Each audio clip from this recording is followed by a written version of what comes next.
another episode of Fun Facts at the Pharmacy. I'm your host, Dr. Christopher Greider. If this is the first time you're ever checking this out, I am a pharmacist. I work for Mark's Pharmacy up here in Northeast Ohio.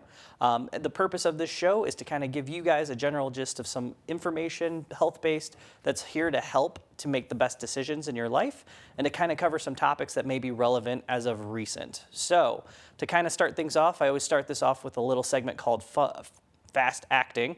The purpose of this is to give you guys some information about news that's current right now. So the first thing we're looking at is actually the measles outbreak right now. So one of the hardest things is measles is an outbreak that actually has been down in 2000. It was actually eliminated from the United States. The problem is with travel to other countries, people have reintroduced it back into the general population. So the problem we're running into right now is that with the non-vaccination movements that have been going on, a lot of people aren't getting vaccinated with the mumps, measles, and rubella shot, which is the MMR shot. Now, most people would get this in their younger ages, which is why it keeps it from causing any serious issues and actually kept it in check. The problem is, as of even this year right now, when we're looking at it as a whole, there's already been 139 confirmed cases. These cases have spread all the way from the states of Washington, including into Ohio as we speak. So with that in mind, this is something that our show tends to promote quite a bit, but it's the fact of vaccinations. It's the easiest way to prevent serious diseases from causing serious problems. If you don't know much about the measles, the problem with it is it causes things like pneumonia to occur, and it can lead to brain swelling and potential death for some people. And there's been a lot of cases, if you look into the news right now, of young babies, young infants that may be cancer patients that are going into remission, so they're actually doing okay, and potentially dying from the measles because people aren't protecting themselves. So the best thing you can ever do is double check with your physician, come by, talk to your pharmacist. The best thing we'll give you is the advice in regards to whether you should get it or not. For most people, I would highly recommend it because it's the easiest way to protect yourself against something that is it can cause worsening problems for you if you don't get it handled right away. So with that in mind, with the growing crisis, we highly recommend everybody getting that vaccination completed. Like I said, any questions on that part, check with your physician, especially with young children. Your pediatricians are some of your best resources to double check on that to make sure that your children qualify. And if they do, please get the series completed because it's an easy way to stop yourself from hurting you yourself or anybody else around you. Talking about the spreading, our main segment for today is actually in regards to the opioid crisis. Now, for some people, you may not know what opioids are, and essentially it's pain medications that a lot of people take that could be various types, but you'll normally hear of them as controlled substances. So to kind of help me talk about that today, I actually have a student of mine here with me. His name's Kurt. Hi, Kurt. How you doing? Good. So go ahead and tell the audience a little bit about yourself before we get started here. I grew up locally in Hartville, and I went to the University of Akron and received a Bachelor of Science in Biology, a minor in Chemistry, and then now I'm a fourth-year student at Northeast Ohio Medical University, studying pharmacy with an interest in the opioid epidemic. Sounds great. Well, to kind of get us started with this, just because a lot of people hear about opioid crisis and hear about all these problems with opioids, I'll bring it to you. Can you give us a little bit of history about this whole concept of how the opioids have become a problem, where it all started? Sure. It originally kind of started, and we break it down in three major phases. The initial phase was the rise of a medication known as OxyContin, which is a long-acting opioid.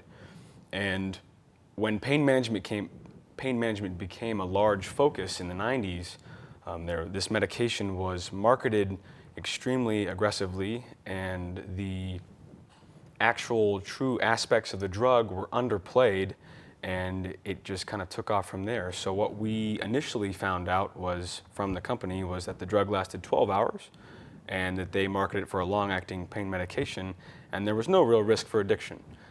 And then it turns out the drug only lasted 8 hours. So if you were told to take 2 a day and they were supposed to last 12 hours and you were in extreme pain after 8 hours until that 12-hour mark, what's the first thing you're going to do? Is you're going to take another one. And since the addiction potential was underplayed, it became a huge problem.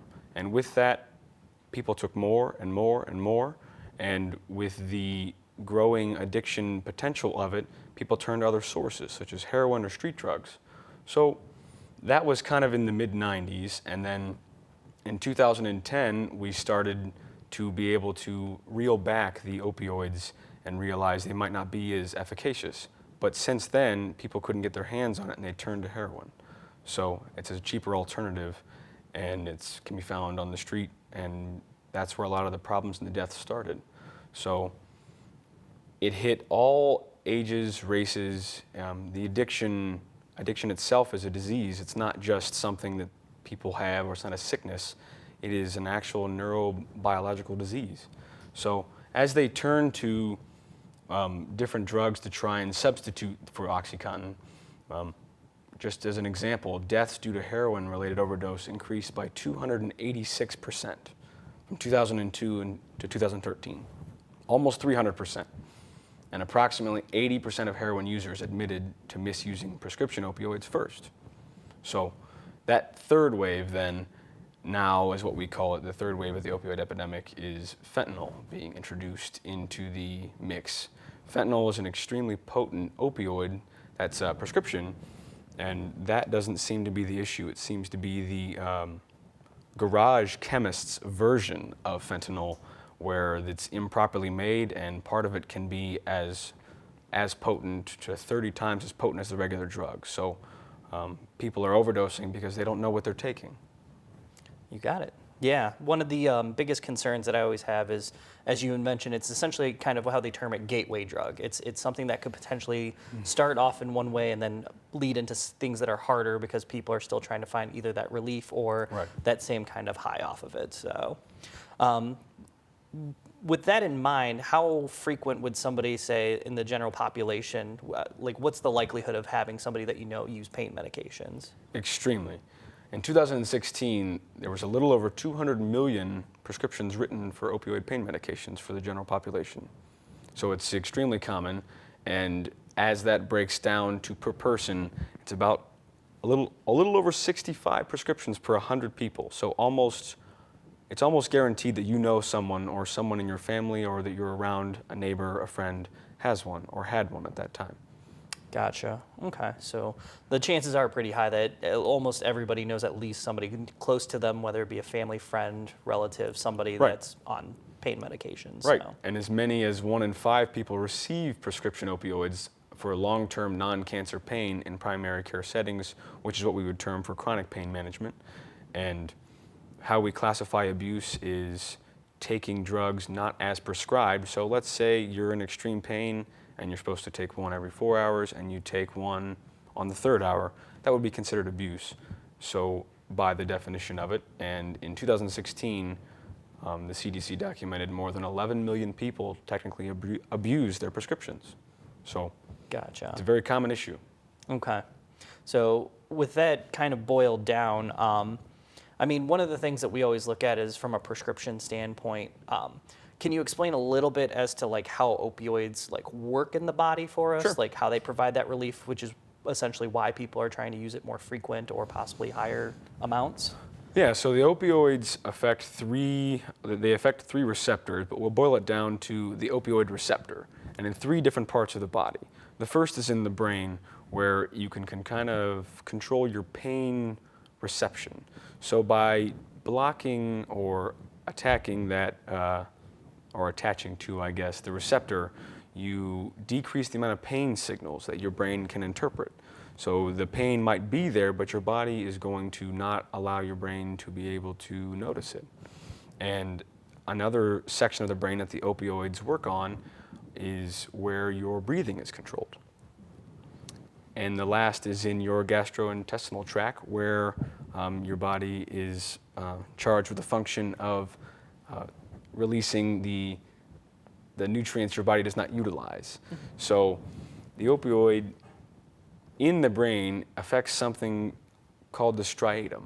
And the striatum is utilized for social interactions and part of the pleasure pathway. So consider it like if you would take an opioid and you would take it over time, you might develop tolerance to the medication, because your body can then realize, hey, I didn't have this much in my body to begin with, so it starts to kind of down-regulate the receptors, as your body always prefers equilibrium. And then when you take away the opioid in the brain per se, your body will starve for that equilibrium, because now you've down-regulated the amount of receptors and you don't have any of the income of the opioid itself, and part of that, the long-term effects from that are happiness and social interaction. So it becomes a huge part of your neurochemistry, and so when you take away opioids, it can be catastrophic, and we might have been categorizing it previously a little incorrectly, but I think we have a better handle on it now. And then when it comes to breathing, that is a question of tolerance versus dependence. Dependence is more of the addiction where without the drug, you, in a sense, lose free will, and you will seek out that medication to try and get the high. And unfortunately, you can develop tolerance to the analgesic or the pain-relieving effects of opioids, but you never develop tolerance for the part of the brain that has to do with breathing or respiratory depression. So that is what commonly leads to an overdose, is when it is no longer providing pain and you take no longer providing relief. So you take more and more of the medication, and your body then does not develop the tolerance for breathing, and that amount of medication causes you to stop breathing. So that's kind of how an overdose presents.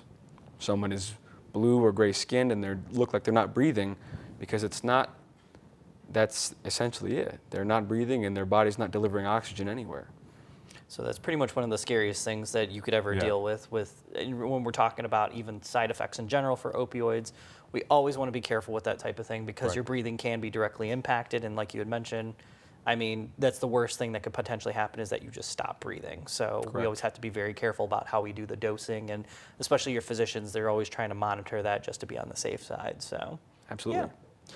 Now, I know there's a lot of fears, there's a lot of concerns in the social demographic about the use, and there's even stigmas where people feel uncomfortable using opioid medications. So if somebody, say, was uncomfortable with taking an opioid, or they were given an opioid, are there any potential alternatives for a patient that they could use that wouldn't allow them to be stuck with like an opioid, say? Absolutely. And when it comes to addiction, there's short-term prescriptions, like let's say after a surgery or you broke your arm. Those have very, very low incidence of addiction.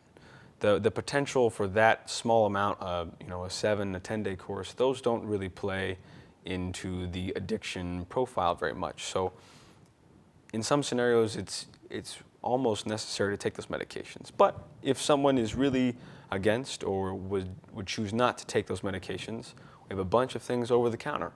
And the first one I like to talk about is Tylenol. Perfect. So yeah, tell us a little bit about Tylenol use, I guess, for pain purposes. Tylenol is a very effective medication. It's a very old medication, and unfortunately, in the world we live in today, Tylenol is the most overdosed drug in America. So people don't realize that you're only allowed to take 3,000 milligrams a day. So, and Tylenol comes in various strengths, and it comes in various products. So when you're looking on the shelf for Tylenol, or Maypap, or any of the branded names for it, you need to make sure what you're actually taking, because Tylenol can be found in cold medications, it can be found in many things over the counter, and that's why I always urge people to look at the actual ingredients and the strength of what you're actually taking rather than what's on the box. The box may change, it may change color. There's at least 20 on every shelf for Tylenol, and to judge the prescription or over-the-counter medication by its face value and not for the ingredients doesn't make any sense. It's like trying to sell free or dead batteries. They're free of charge. When it comes to Tylenol, it's a very effective medication, and what we know now is that when you take it scheduled or around the clock, it's more efficacious than taking it as needed. So if you were to take it every 6 hours rather than just, when I have a headache, it can be more effective. And Tylenol, some of the side effects are it can be detrimental to your liver. So really, really don't drink alcohol when you're taking Tylenol, which is a very common thing.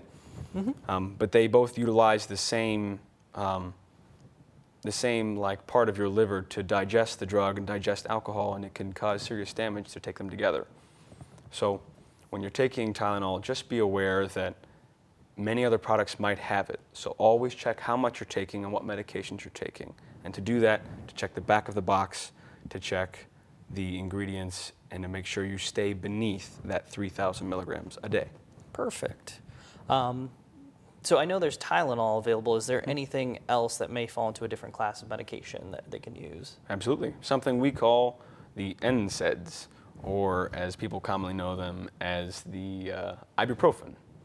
And ibuprofen is branded in multiple boxes, as you can see on the shelf. Advil, Motrin, ibuprofen, they're all the same. And ibuprofen, and as well as Tylenol, can be utilized for headache, arthritis, fever, and gout. And ibuprofen's big side effect is it can cause your stomach to be upset. So if you're ever taking ibuprofen, try and take it with food, and always talk to the doc about whether you're going to be taking ibuprofen or taking Tylenol, as there are some disease states where we would try and avoid taking them if we can. And the usual daily dose for ibuprofen or any of those products are about 14 to 1,800 milligrams per day. The maximum is kind of debatable in the class, but most people will have an upset stomach before that, so we just want to make sure we stay in a safe range. Yeah. Yeah, one of the biggest things that I always say, especially with opioid uses, is some of the most common medications that some people may not realize it is if you're on blood pressure medication, we do want to avoid that typically.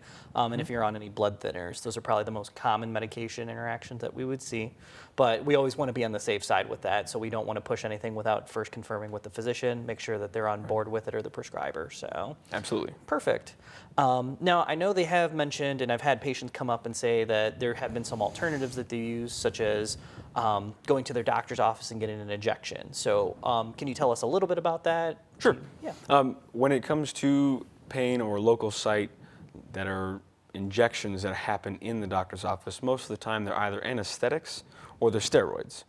And the steroid is your oftentimes post-surgery or orthopedic, essentially bone surgery. Let's say you dislocated your shoulder or you've got some degrading joints.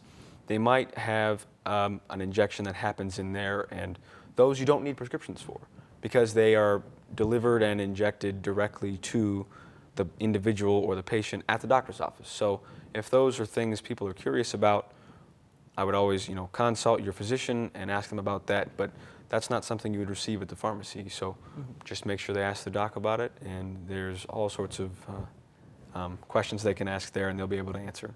Absolutely. So yeah, it's one of those things that's definitely something we want to consult with the prescriber before we do anything with that. So now we talked a little bit about the side effects associated with opioids, and it becomes a scary thing because if you do know people that potentially take opioids, is there anything out on the market that could potentially help? Is say you find somebody, you have a family member that's on pain medicines, but for some odd reason they took too many and their breathing slows down significantly, or where they're barely functional. Is there anything we can do to help these people? Absolutely, and that's something I'm really excited you asked about, because addiction just doesn't hit an individual. It hits a family, it hits a friend group, it hits a neighborhood, and it hits most of America at the moment. And there is a drug out there, and it's called naloxone, or Narcan, you might see it be branded, and naloxone can be acquired here in Ohio for free. Perfect. So naloxone is a reversal agent. So if you were to come upon a person who has, you believe, potentially overdosed on opioids, you can receive it free, and we can talk about that, but you inject the medication into the nose. So it has kind of a spray function like a nasal spray would for maybe like normal saline or the ocean spray or any of the Afrin or any medications people are accustomed to. It's just like that. And when you administer the medication, it goes directly to the opioid receptors, and it kicks the opioid off, and it allows the person to continue breathing. It doesn't help overdoses from anything else other than an opioid. So Narcan or naloxone must be administered to an opioid overdose, but the best part is it's not harmful to administer if someone has overdosed on something else. So you can administer the medication, and if it's not an opioid overdose, it won't continue to harm them, or it won't harm them in any way, which is great. Perfect. Yeah, I was about to say, the nice thing about it is there's no real downside, so to speak. So to be on the safe side, if you're unsure, if you have questions, if you have doubts, or potentially I know some people have, family members that have abused other things, other medications, or could potentially overdose on something else, this is a good way to make sure that we're ruling out the idea of opioids, that we're trying to cover that as quickly as possible. The one piece of advice that they always give, especially with this type of stuff, is that make sure that if you are doing the administering of that, to make sure that you call 911 first, because you want to make sure that you have emergency personnel there just in case. If it isn't there, you don't want to waste any time by administering it and then waiting too long and then calling after that. So yeah, perfect. That kind of covered exactly what we were looking for there. Now, I guess my question comes down to, we have a lot of people that sometimes are quick to jump in. They want to help people, but they're unsure about it because they're afraid consequences, whether it be financially, whether it be somebody trying to sue them, that sort of thing. Is there anything that can kind of help these people if you were to jump in and say, help a random stranger that was on the ground that you believed was overdosing on something? Right. So when it comes to like an overdose or treating an overdose, most often people would associate people to jump in to be medical professionals. And that's not always the case. It's family members, friends, or someone who really just sees someone in need and wants to jump in and is unsure. And Ohio actually has a law for it. It's called the Good Samaritan Law. And that protects someone without medical training. If you jump in and try to assist with an opioid overdose, it protects you from any civil liabilities. So they wouldn't be able to press charges against you if you attempt to help them and anything happens afterwards. As long as you are not physically harming the individual yourself, or you are not acting in a manner that would cause harm to that individual by attempting to rescue them, you are going to be exempt from those charges, which is excellent. It gives anyone a chance to jump in and help. Perfect. Yeah, I was just about to say, so you're ultimately saying the good guys can actually step in Yeah. finally. And it could be anybody. It could be a random civilian. It could be a family Right. member. It could be a friend. Like, we're not just limiting this to simply just healthcare providers, EMS, paramedics. Like, it doesn't have to just be them. It can be anybody, including firefighters, police officers. Everybody's able and capable of doing that. Right. Now, if I was curious and I wanted to be able to administer this, is there anything in place that can help me kind of get my feet off the ground to either be able to administer the Narcan or even have it Right. on hand? If people are very savvy and find a way or find a video on YouTube, I believe there's training to do so, and you can buy naloxone over the counter without a prescription. As long as you come to the pharmacy and say, I believe there's someone I'm very close to that may be struggling with addiction, you can purchase naloxone over the counter, which is really great to provide that kind of access to the community. And to go one step further, there's something called Project Dawn. Oh, tell me a little bit about that. Project Dawn is something specifically designed to be a community-based overdose education and naloxone distribution program. Dawn stands for Deaths Avoided with Naloxone. So their goal is to be able to educate and to provide the proper training on how to administer naloxone, identify what an overdose looks like, and then the steps to take thereon. And you can sign up. They've got the website here in Ohio, so you can go on there and find a local place, and you take a class. At the end of the class, they give you naloxone. Perfect. And this is free of charge, correct? Free of charge. That's great. So Yeah. we do have resources in place. We It's do. one of those things that everybody always asks, like, is there anything I can do? Is there anywhere I can go? This is literally the best spot. And the nice thing about Project Dawn is they have a listing of all the different facilities nearby that provide it. There are even certain pharmacies that can actually give it to you, like you said, over the counter. Right. We all have protocols in place that allow us to do that, which is great. So if you have any questions, it's something that you can even come up to the pharmacy, any pharmacy, and just ask them. If I'm not mistaken, too, the Ohio pharmacy website actually has a listing as well of all the places that should be able to dispense naloxone, which is great. So if you take a look at it, I mean, by all means, that's the best thing you can possibly do is just look online, find a location, start asking questions. Right. It's better to wait. It's better to ask the questions now than to wait until something bad happens, of course. So. Absolutely. Now, the one thing that I always get asked, especially working in a pharmacy, and we get it nonstop all the time, is the question of, I have these medications and I had a surgery. Say I had dislocated my shoulder. They put me on some pain medications. I used maybe a day's worth out of it, and I have all of this sitting here. Is it something that I should hold on to, or if not, is there something I can do about that? We always want, if a medication is not being utilized, we want you to not have it in the house for the potential danger of it just being there and taking the wrong medication or whatever the purpose. And when it comes to opioids or more of our higher potency medications or how strong they are, we want you to get rid of them. And so they've set up in the state a system to be able to take them back, or it's called a drug take-back program. So most of the local police stations will have a policy where if you walk up and say, within your community, hey, I have these unused medications, can you take them so they can be destroyed properly? And so the local police stations, there are some pharmacies in the area as well that have the necessary equipment to do so, and the agreement that they all of us want in the healthcare system to be able to take those medications back safely so they cannot be utilized or just sit on the shelf. And so it's the pharmacies, police stations, and on the Ohio Department of Health website and the CDC, you can find the list of places locally that can do so. And some of them even have these flyers, and it's called the dump flyer, or disposal of unused medications properly. It's something we take pride in being able to do well. And the first thing they're going to say is, don't throw it in the trash, or don't flush it down the toilet. And those are the two most common and convenient things that people end up doing. So in our efforts to avoid that, there's the Take Back Days. There's a National Take Back Day in the fall where they have a huge showing of people to come up and get rid of their unused medications, whether it's over the counter or prescription. And so with that, people still may end up flushing things down the toilet or throwing them in the trash. And the advice we can give from the pharmacy is, try not to flush anything down the toilet. That goes into the water system, and not all medications, actually none of the medications really need to be in the water. But when it comes to throwing away something in the trash, if you can't make it out or really don't want to participate in the program, if you're going to throw away it in the trash, what we recommend is throwing it away with something unpalatable, whether that's dirt, cat litter, coffee grounds. Just put the medication in there. Don't crush them up. Just put the medications in with that something very pungent or unpalatable, and then just put it in the trash and throw it away.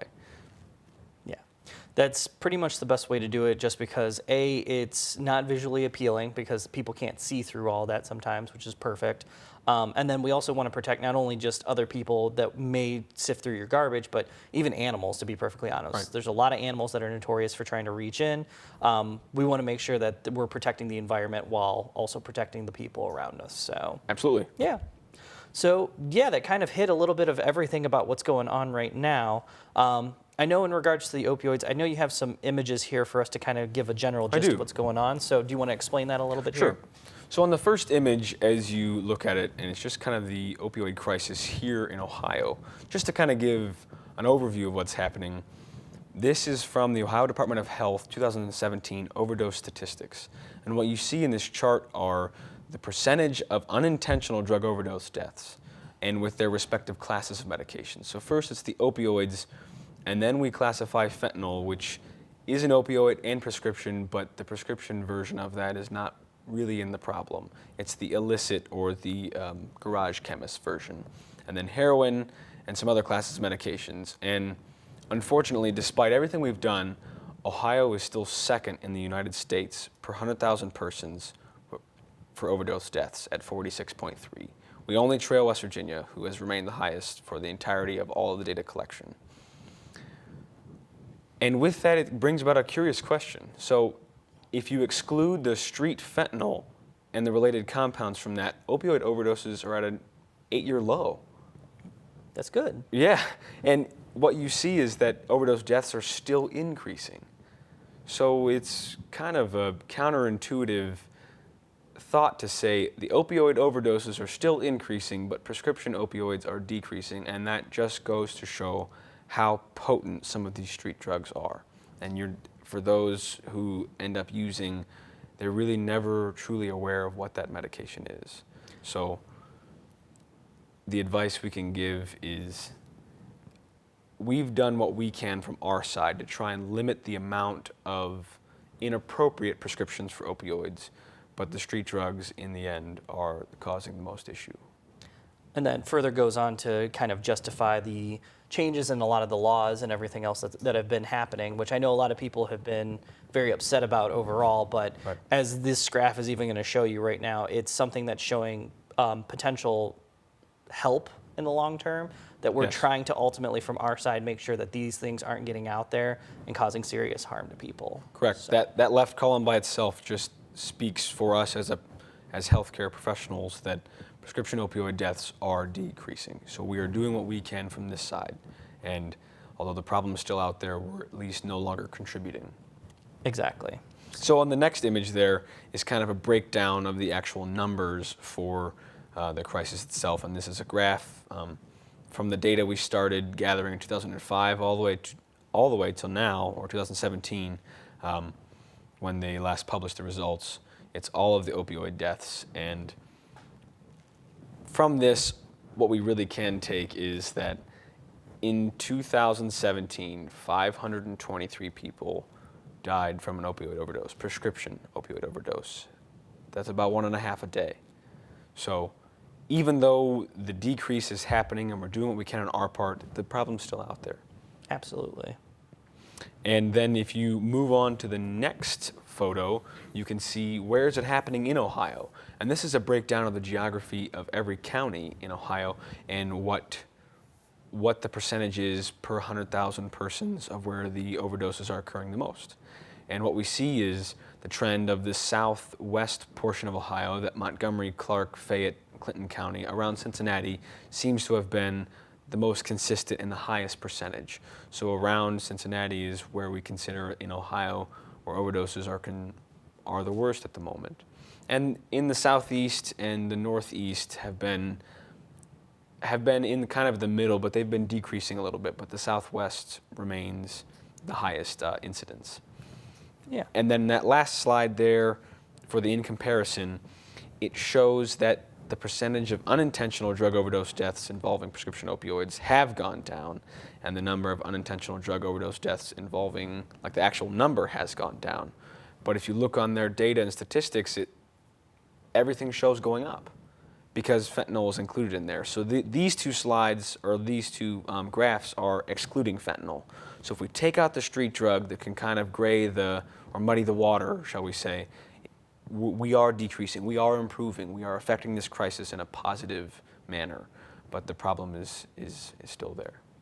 Gotcha. Yeah, so overall, I mean, we are working our hardest to make sure that we're doing everything we can, but luckily with more resources and more information out there, I'm hoping that number will continue to go down, if anything. So Absolutely, and the access and the drive for people to acquire naloxone and to really be involved on the front lines of this as family members, police, firemen, and all healthcare professionals, with all of our efforts combined, we have been able to make an improvement. So hopefully that continues moving forward. Perfect. Well, thank you for all the information today, Kurt. We appreciate it. So at the end of this, we have kind of come to the end of this episode for you guys. Like we said, if there's any questions or concerns, I mean, there are many websites out there, including the CDC. But the main thing is, at the end of the day, if you need to, talk to your local pharmacist. We really do have a lot of information to give you guys to help you out. So until next time, thank you so much for joining us.